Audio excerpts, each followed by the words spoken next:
La beauté. Comment définit-on la beauté? Selon le dictionnaire de Robert, la beauté est le caractère de ce qui est beau, la manifestation du beau. Et ses synonymes sont l'esthétique, le charme, la plastique et la splendeur.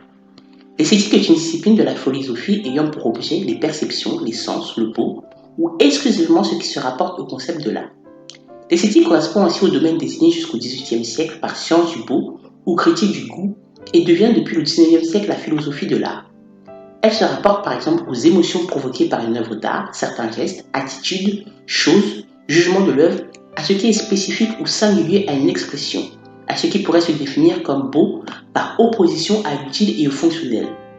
Dans le langage courant, l'adjectif esthétique se rapproche de beau, et comme nom, esthétique est une notion désignant l'ensemble des caractéristiques qui déterminent l'apparence d'une chose, souvent synonyme de cosmétique, d'apparence physique et paradoxalement de design. Voyons la spécificité de la beauté selon différentes cultures et pays.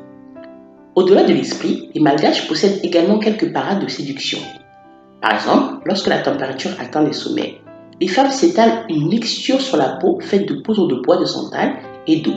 La mazojani est d'abord une protection naturelle contre le soleil, mais il est aussi, au fil des années, devenu un accessoire de mode à part entière. Lorsqu'on les interroge, elles résument la beauté malgache à de jolies tresses, un joli sourire et de beaux dessins de mazojani. En Asie, le bronzage est exclu et on s'en protège à l'aide de larges parapluies les jours de grand soleil. La Chine, la Corée, les Philippines, le Japon, la Thaïlande, tous ces pays sont unanimes. Les belles femmes sont blanches. Ce teint-là, symbolisant la pureté, la richesse, le bien-être, est valorisé depuis bien des années en Asie, mais semble connaître aujourd'hui un renouveau avec l'influence des stars hollywoodiennes de la pop coréenne. Les mannequins qui ornent les murs des villes sur d'immenses affiches publicitaires sont d'une blancheur affolante. Il n'a plus fallu longtemps pour que la puissante industrie de cosmétiques s'empare de ce phénomène. Tous les produits qui promettent une peau blanche se vendent facilement. Avant l'âge de 10 ans, les jeunes filles apprenant au groupe Mursi en Éthiopie se voient percer de leurs lèvres inférieures une cheville en bois remplacée par ensuite un cylindre en argile qui grandit avec elles d'année en année.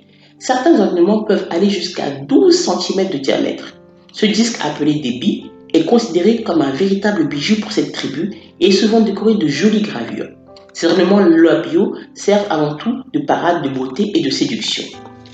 Dans les temples magnifiques et majestueux superbement mis en valeur, dans les tenues des femmes, des hommes, dans les bijoux, dans le maquillage et même dans les marchés aux épices, sur leurs étals colorés, considérés en être une expression de la dévotion, la beauté occupe une place toute particulière dans le quotidien des habitants. L'usage des cosmétiques remonte à la nuit des temps. Mais bien que le monde s'uniformise, les Indiennes n'abandonnent pas leurs critères de beauté qui se transmettent plutôt de génération en génération.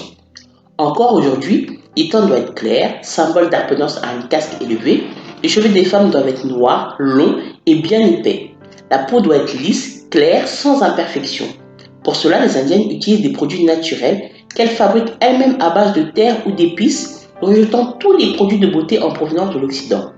Enfin, le bindi, ce petit point rouge situé entre les yeux, au-delà de la dimension spirituelle, a aussi un côté esthétique. Il symbolise le troisième œil mystique d'une personne.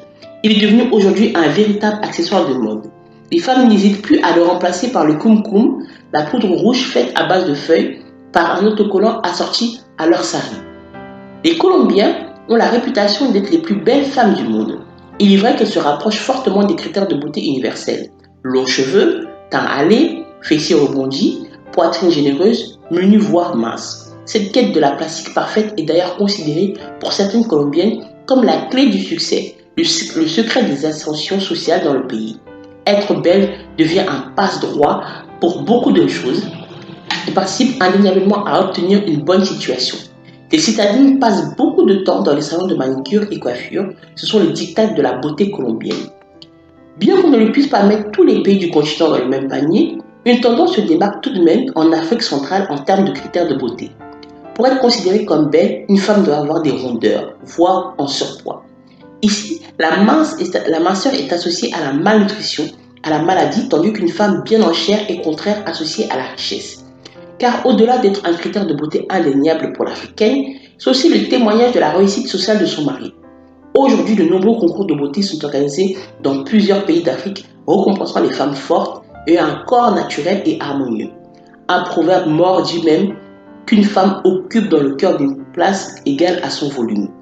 En Mauritanie ou en République du Congo, un phénomène de gavage est apparu. Il y a quelques années, consista à s'engraisser et les petites filles prépubères à coups de vitamines pour animaux en vue d'un mariage riche. Aujourd'hui, cette pratique a presque disparu et des campagnes contre l'obésité commencent à circuler dans les pays d'Afrique centrale. Le marché mondial de la beauté se levait à 134 milliards de dollars en 2022. Le marché mondial des cosmétiques a augmenté de 15% entre 2021 et 2022.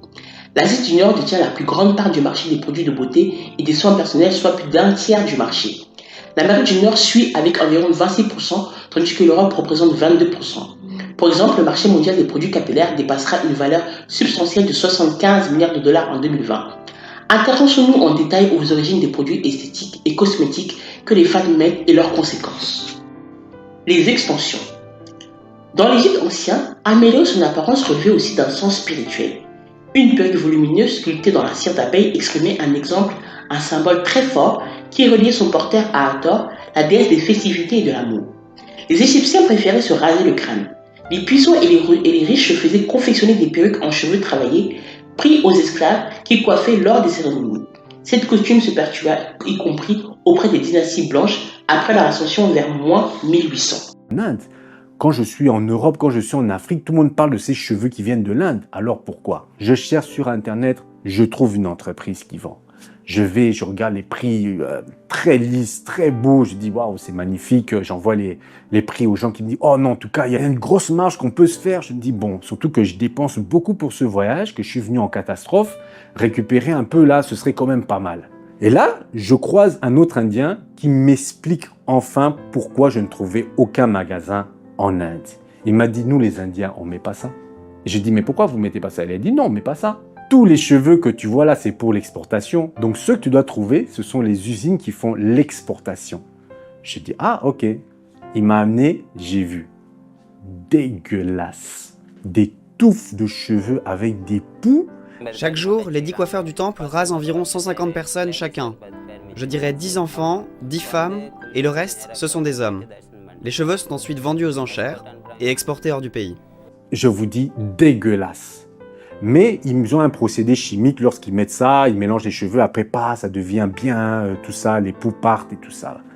Alors maintenant, je le demande, mais pourquoi vous mettez pas ça? Les Indiens disent, non, mais pas ça. Il a dit, tu connais la provenance de ces cheveux? Il a dit, c'est mélangé. Il a dit, quand tu as de la chance, les cheveux viennent d'une famille qui est pauvre, ils ont laissé pousser leurs cheveux pour avoir de l'argent, ils coupent, et puis là, ils donnent leurs cheveux, ils vendent leurs cheveux. Il a dit, ça, c'est le meilleur des cas. Ensuite, les personnes qui sont mortes.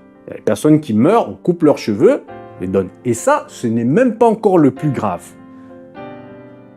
Vous savez, c'est quoi le plus grave? Et pourquoi les Indiens ne mettent pas ces cheveux dans leur tête? Certains de ces cheveux viennent d'un rituel d'exorcisme. En fait, quand ils font l'exorcisme, ils chassent l'esprit du mal dans les cheveux de la personne. Et à ce moment-là, ils coupent les cheveux pour que l'esprit reste bloqué dans les cheveux. Et ces temples-là, ils jetaient après les cheveux. Et puis, il y a les businessmen indiens là qui faisaient l'Afrique, partout, là, ils venaient, ils voyaient tous ces touffes de cheveux là, par terre, là, ils disaient, vous allez faire quoi de tous ces cheveux? Je dis, non, ils jettent, c'est les choses du démon. Oh, est-ce que je peux prendre ça? Oh oui, au début, ils prenaient même ça gratuitement. Oh oui, prenez. Jusqu'à quand les gens des temples, ils ont aussi compris, maintenant ils demandent de l'argent. Monde. À peine coupés, ils sont soigneusement accumulés dans l'arrière-boutique. Les moines ont très bien compris que ces cheveux pouvaient alimenter un marché très lucratif et ils l'ont organisé. Et ces personnes prenaient ces cheveux-là à jeter, envoyés en Afrique, avec le démon dans les cheveux. Vous voyez le délire? Donc maintenant, des fois, quand vous êtes à l'église, tu vois une sœur là, elle prie, mais tu vois, la vie, ça va pas. Des fois, quand elle te parle, elle fait des choses bizarres. Non, c'est le démon, c'est les cheveux. C'est le démon qui est dans les cheveux. Et des fois, comme ça, parce qu'il mélange les cheveux, hein, c'est pas tout. Donc peut-être même des fois, il peut avoir 2, 3, 4 esprits dans les cheveux, et toi, tu te balades avec ça. Mais toi, tu dis, oh, moi, je vais à la mosquée, moi, je vais à l'église. Non, il y a un démon dans ta tête, H24. Le nail art, ou art de décorer les ongles, est une méthode avancée de maquillage des ongles qui consiste à réaliser différentes décorations sur ceux-ci en complément ou en remplacement d'une pose de vernis. À l'heure actuelle, on emploie couramment le terme anglais nail art ou stylisme ongulaire en France. Généralement, le nail art est utilisé sur les ongles longs, mais pas essentiellement. D'un point de vue historique, Nez-Arc est né au XIIIe siècle chez les peuples incas. En effet, ces derniers décoraient déjà leurs ongles en hommage à leurs dieux, ou ils dessinaient des animaux, par exemple des aigles. Cet art était mixte, pratiqué autant par les hommes que par les femmes. Selon Charlie Warrenbourg, chargé de recherche à l'INSERM sur les questions de santé, que cela soit par voie cutanée, aérienne ou alimentaire, les vernis peuvent être toxiques. Ils contiennent des perturbateurs endocriniens dont les effets peuvent être visibles sur le long terme. La toluène, par exemple, qui est utilisée pour rendre les vernis lisses, est soupçonnée d'être un perturbateur endocrinien. Le maquillage. Le maquillage est l'utilisation des produits cosmétiques pour l'embellissement du visage, notamment de sa peau, et la modification des traits du visage. Le maquillage, comme les cosmétiques, est très ancien, probablement utilisé dès la préhistoire pour pratiquer des rites chamaniques, des cultes funéraires ou de la fertilité. C'est aux ruptures des croisés que le maquillage se répand en Europe du Nord, où il n'était utilisé que pour les peintures rituelles. Au XVIe siècle, les femmes se poudrent de la céreuse et à l'encre rouge et se colorient les lèvres avec un mélange de teinture de cochenille. Les yeux, contrairement à la période antique, ne sont jamais maquillés pour ne pas trahir ces miroirs de l'âme. Mais derrière son apparence inoffensive, le maquillage peut sur le long terme avoir des conséquences néfastes sur la peau. En effet, de nombreux produits de maquillage empêchent l'épiderme de respirer. C'est particulièrement vrai pour le fond de teint qui peut provoquer de la sécheresse de la peau, l'irritation, l'acné ou encore, dans les cas extrêmes, des réactions allergiques, rougeurs, plaques, échauffement. Abordons l'aspect physique. Les stéréotypes sur l'apparence qui réduisent les femmes à des objets sexuels pilules, que ce soit à la télévision, dans les magazines, la pornographie ou la publicité, cette image de la femme objet sert bien entendu l'industrie de consommation en poussant les femmes à acheter beaucoup de vêtements et produits censés leur permettre d'atteindre l'apparence idéale, combinant jeunesse et minceur le plus longtemps possible. La surabondance des images de la femme objet va de pair avec des exigences de la jeunesse et de la beauté, engendrant chez les femmes des conséquences psychologiques délétères. Une enquête réalisée en Angleterre en 2008 montre qu'une majorité de filles pensent qu'il est plus important d'être belle qu'intelligente. De plus, les femmes sont 10 fois plus susceptibles que les hommes de se soucier exagérément de leur poids. Dédié à la perte de poids et aux façons de se sentir bien dans sa peau, le site d'information Natuvaros a commandé à l'IFOP une grande enquête pour savoir comment les Français se situaient en termes de corpulence et de beauté par rapport à leurs voisines européennes. Réalisé auprès d'un échantillon représentatif de 5000 personnes, dont 1000 françaises, invitées à s'auto-évaluer physiquement, les Français se situent comme leurs voisines majoritairement dans la moyenne à 60%. Cependant, elles se distinguent par un penchant plus fort à l'autocritique. À peine 22% d'entre elles s'estiment jolies, soit le taux le plus faible des pays étudiés. Ce taux est quasiment 2 fois plus faible que celui observé chez les Italiennes, à 39%. Le décalage entre le poids réel et le poids idéal est tel qu'il favorise les complexes liés au physique. On voit une tendance au dénigrement de son physique qui va de pair avec une mésestime de soi. La mode, dérivé du latin modus, manière. Ce mot apparu à la fin du Moyen-Âge désigne les codes informels qui régissent les comportements en société et en particulier les façons de se vêtir.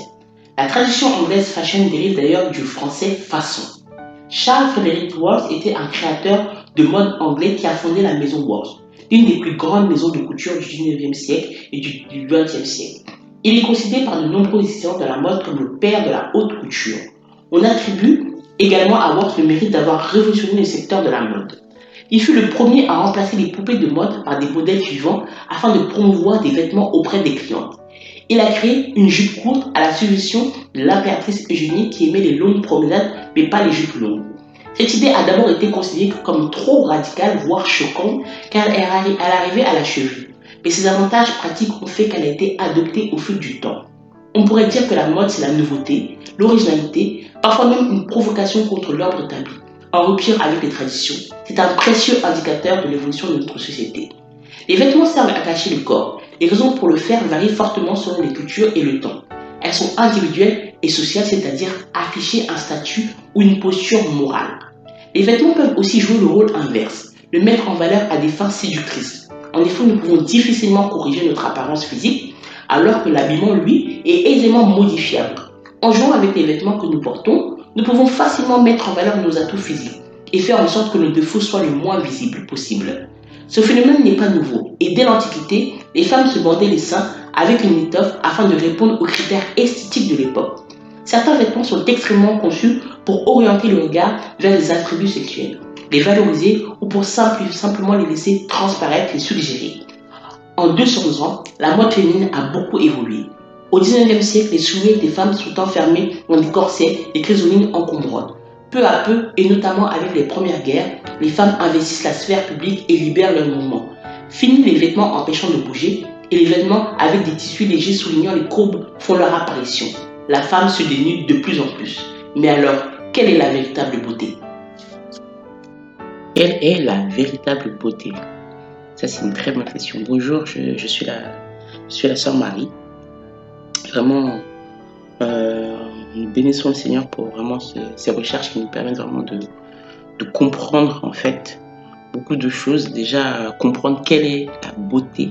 Vraiment, on voit aussi que par ces définitions, si on reprend bien, écrit dans le langage courant, l'adjectif esthétique se rapproche de beau et comme nom esthétique est une notion désignant l'ensemble des caractéristiques qui déterminent l'apparence d'une chose, souvent synonyme de cosmétique, d'aspect physique et paradoxalement de design.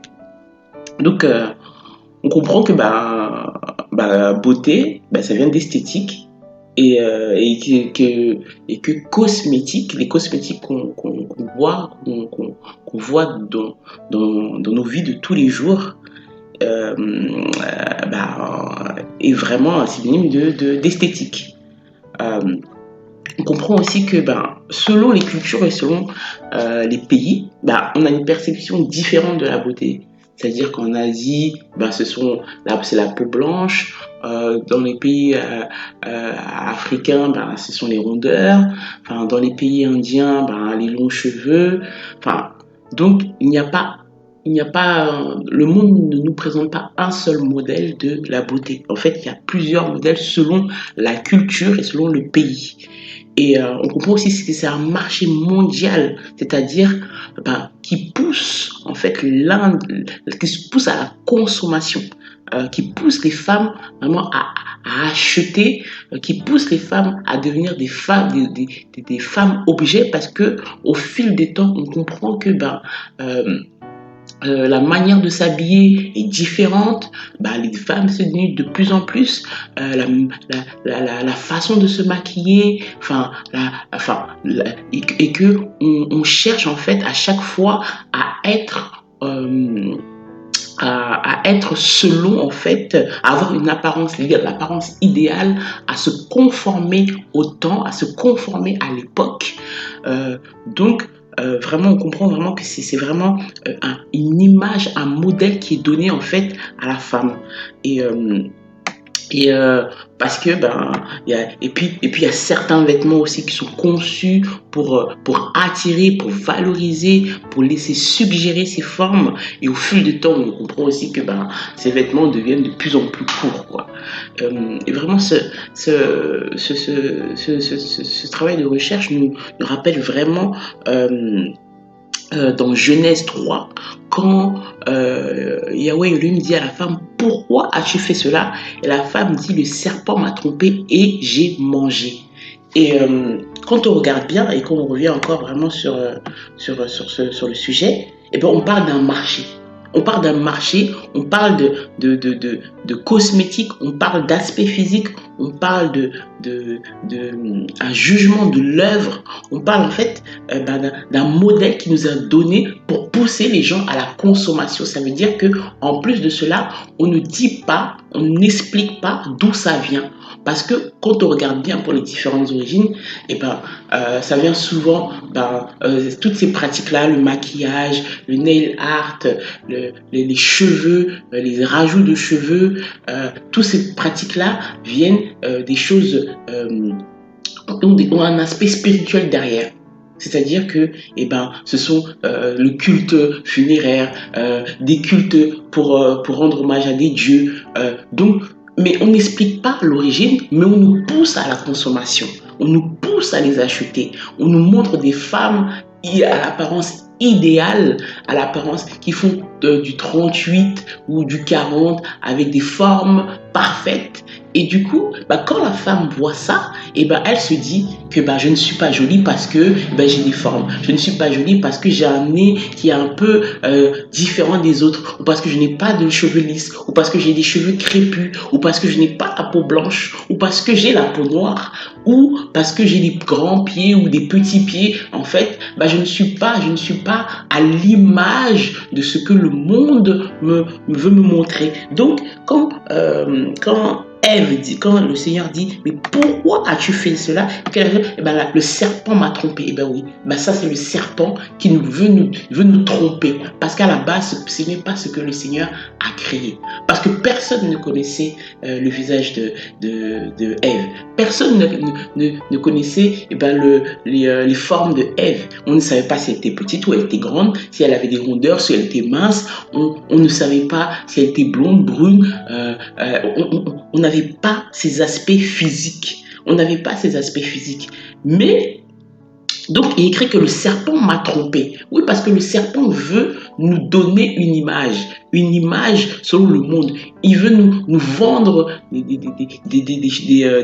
produits, il veut nous vendre des choses qui ne viennent pas du Seigneur. Il veut nous pousser à avoir un culte à mettre sans le savoir bien évidemment à honorer d'autres dieux en nous maquillant, en nous mettant du vernis, en nous habillant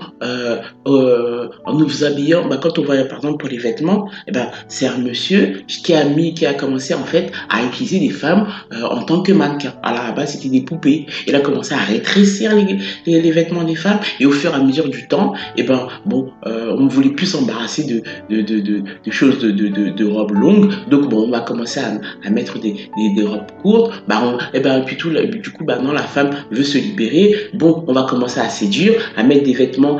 En fait, les vêtements ne sont plus là pour nous couvrir. Bien évidemment, ça ne veut pas dire qu'il ne faut pas s'habiller correctement ou non. Mais en fait, c'est devenu, c'est la télé, la publicité qui nous donne le modèle. C'est la télé, la publicité qui nous donne le modèle. Alors que la Bible dit que dans Genèse 3:21, Yahweh Elohim habilla Adam et sa femme avec des tuniques de peau qu'il leur avait faites. Donc, ça veut dire qu'il y a le serpent qui te propose une image en fait de la façon dont tu dois t'habiller, et il y a aussi Yahweh Elohim qui te donne le vêtement, qui te dit comment tu dois t'habiller, comment tu dois te présenter. Parce que Yahweh Elohim est le créateur. Charles Frederick Worth était le créateur. C'est lui qui a institué les premiers modèles, qui a mis en place la haute couture. Mais il y a quelqu'un qui a mis... il y a quelqu'un qui est le créateur, et il y a le créateur qui s'appelle Yahweh Elohim, qui est capable de t'habiller, qui est capable de te montrer le modèle parfait, qui est capable... La Bible dit dans 1 Timothée 2:9, de même aussi les femmes dans un vêtement modeste avec égard pour les autres et autocontrôle se parlent non de tresses d'or, de perles ou d'habits tricotés au moyen de bonnes œuvres, ce qui convient à la femme qui font profession de révérence envers la bonté d'Élohim. C'est-à-dire que donc il y a un vêtement qu'il faut avoir, il y a une façon de se vêtir, il y a de se parer, qui font profession envers de révérence envers la bonté d'Élohim. Donc, mais quelle est alors, comme le Seigneur nous l'enseigne, mais quelle est alors la véritable beauté? Quelle est la véritable beauté? Donc il dit d'abord que un vêtement modeste, avec égard pour les autres, autocontrôle, bienséant, c'est-à-dire avec modestie, enfin qui ne viennent pas en fait perturber les autres. Ma sœur, si tu t'habilles en vêtements courts, si tu montres tes formes, ça perturbe les autres. Tu es une occasion de chute pour les autres. Voilà. Donc si on regarde bien si on reprend dans Apocalypse 21 à partir du verset 9 de 10 à 11, il écrit que il vint à moi l'un des 7 anges qui a les 7 coupes remplies des 7 derniers fléaux et qui me parlait en disant viens, je te montrerai l'épouse de l'agneau, la femme. Et il me transporta en esprit sur une grande et haute montagne et il me montra la grande ville, la sainte Jérusalem, descendant du ciel d'auprès d'Élohim, ayant la gloire d'Élohim. Et son luminaire est semblable à une pierre très précieuse, comme à une pierre de jaspe, transparent comme du cristal. Waouh! Donc, l'ange dit, il dit, viens, je te montrerai l'épouse de l'agneau, la femme, je te montrerai. Il dit que il me transporta en esprit. Déjà, la Bible dit que cette femme est spirituelle d'abord.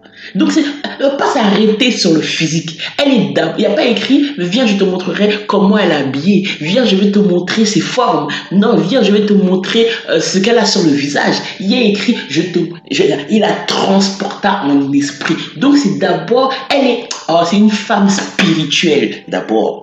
Et il y a écrit, il me montra la sainte Jérusalem. Oh, ça veut dire que c'est une femme sainte. C'est une femme sanctifiée. C'est une femme qui a, comme on a vu tout à l'heure, au moins des bonnes œuvres. C'est-à-dire, elle se sanctifie. Elle ne fait pas n'importe quoi. Elle ne montre pas ses formes. Elle ne s'habille pas n'importe quoi. C'est une femme modeste. C'est une femme honorable. Vraiment.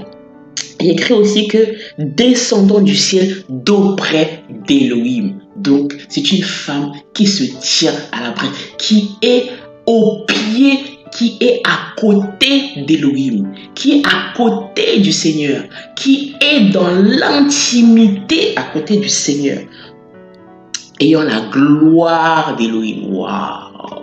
La gloire d'Élohim, le vêtement, elle est habillée par le Seigneur.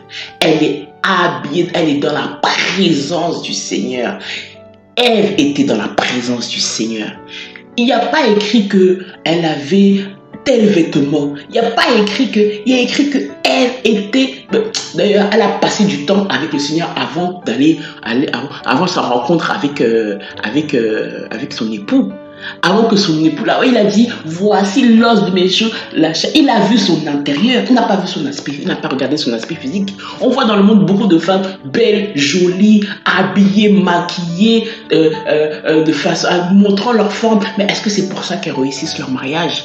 Est-ce que c'est pour ça qu'elles ne sont pas mariées, divorcées, remariées? Toutes ces femmes-là, belles, avec de l'argent, avec des stars, tout ça. Mais on comprend que toutes ces femmes-là, pourtant elles ont aussi des hommes qui sont beaux, qui ont de l'argent, mais ils ne restent pas en mariage. Elles ne restent pas en mariage. Donc, l'aspect physique, ton maquillage, ton vernis que tu mets, ce n'est pas ça qui va faire garder ton époux. Ce n'est pas pour ça que ton époux va rester auprès de toi. Parce qu'il va d'abord regarder ton intérieur. Parce qu'il y aura toujours des femmes plus jolies que toi. Il y aura toujours des femmes maquillées comme toi.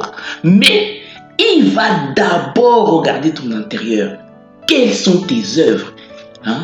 Est-ce que tu es une femme spirituelle? Quelles sont tes œuvres? Donc, et son luminaire est semblable à une pierre très précieuse, à une pierre de jaspe transparente comme du cristal. Waouh! Ça veut dire que cette femme brille. Elle brille. Elle brille.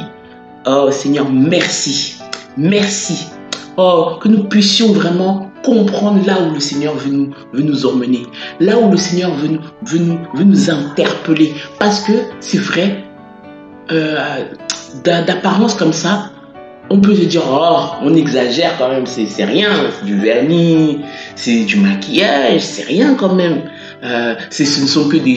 Mais quand on regarde un peu au niveau du reportage, il y a cet homme qui dit que tu marches avec des démons sur ta tête. Tu es habillé de démons des pieds jusqu'à la tête. Ton maquillage, tu connais les origines. Ton maquillage, tu connais les origines. Ce que tu mets sur tes yeux là, mais tu ne le fais pas en l'honneur de l'Élohim, tu le fais en l'honneur d'autres dieux. Les tresses que tu mets dans ta tête, tu sais d'où ça vient. Quelles sont les origines? Quelles sont les origines des choses que tu fais? Est-ce que c'est en accord avec la parole? Des fois on se dit, mais c'est rien, on prend les choses à la légère et après on se pose des questions pourquoi nos vies ne changent pas? Pourquoi on n'avance pas avec le Seigneur? Mais c'est parce que nous devons regarder à ce que nous faisons, regarder à ce que nous mettons. Est-ce que ce que nous mettons est à l'honneur du Seigneur? Est-ce que d'où ça vient? Est-ce que le Seigneur est honoré quand nous faisons ça? Honoré, pas physiquement, mais aussi de façon spirituelle.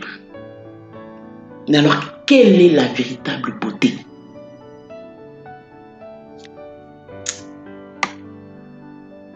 C'est que le Seigneur vraiment nous aide. Que le Seigneur nous aide. Ce n'est pas culturel, ça ne change pas de pays en fonction de la culture ou en fonction du pays, parce que nous n'avons qu'une seule culture, c'est la culture du royaume. Le Seigneur ne change pas en fonction du pays, il ne change pas en fonction de où tu habites, il ne change pas en fonction de si tu es noir ou si tu es blanc. Le Seigneur est le même aujourd'hui, hier et éternellement. Il a créé sa parole, la parole est la même. C'est-à-dire que la parole, c'est que la parole est la même. Que le Seigneur nous aide. Je voudrais témoigner de là où le Seigneur vraiment m'a sorti, vraiment, il m'a sorti vraiment de loin. Ah là là. En faisant vraiment encore ces recherches, je me rends compte que vraiment le Seigneur vraiment m'a vraiment sorti de loin. Donc oui, j'étais dans le monde. Forcément, j'ai grandi justement avec ma mère, mes oncles, et, enfin, je sais pas, avec ma mère, mes oncles. Et j'avais une image justement, comme c'était famille du monde. Je mettais des longs tissages, je mettais des vêtements qu'on appelait ça des tailles basses. Seigneur, aide-nous. Des tailles basses, des chaussures à talons. Des hauts qui nous moulaient le corps, voilà. Et le Seigneur, au fur et à mesure de sa parole, il a commencé à nous enseigner. On a commencé à avoir des enseignements sur les cheveux, les origines des cheveux. Le problème, c'est que on ne cherche pas aussi à comprendre, mais à quoi servent les cheveux selon la Bible? À quoi sert? On dit que les cheveux, c'est la gloire de la femme. Mais à quoi servent les cheveux dans la Bible? Maintenant, quand on met des tresses, parce que là, si on parle vraiment des cheveux naturels, bon, si on ne met pas des cheveux naturels, mais on va mettre des cheveux synthétiques. Mais tu sais qu'en mettant les cheveux synthétiques, il y a des produits chimiques dedans. Comment sont faits ces produits chimiques? Quand on regarde même de façon scientifique, il y a écrit que les cheveux sont faits pour protéger le cerveau. Voilà. Maintenant, le Seigneur n'a pas travaillé en vain. Quand il a créé la femme, il a dit, il lui a mis des cheveux. Il a écrit que le poil sert à protéger pour éviter pour retenir tout ce qui est transpiration et tout ça. Donc, quand on regarde bien, qu'on recherche, si on dit que on cherche de façon scientifique, à quoi nous servent, par exemple, nos poils des jambes? À quoi nous servent? Dans les pays d'Afrique, par exemple, c'est beau pour une femme d'avoir des poils sur les jambes. Mais en Europe, c'est pas beau. Mais alors, qu'est-ce qu'on doit faire? Et que dit le Seigneur? Lui, il a dit qu'il t'a donné des poils pour une fonction.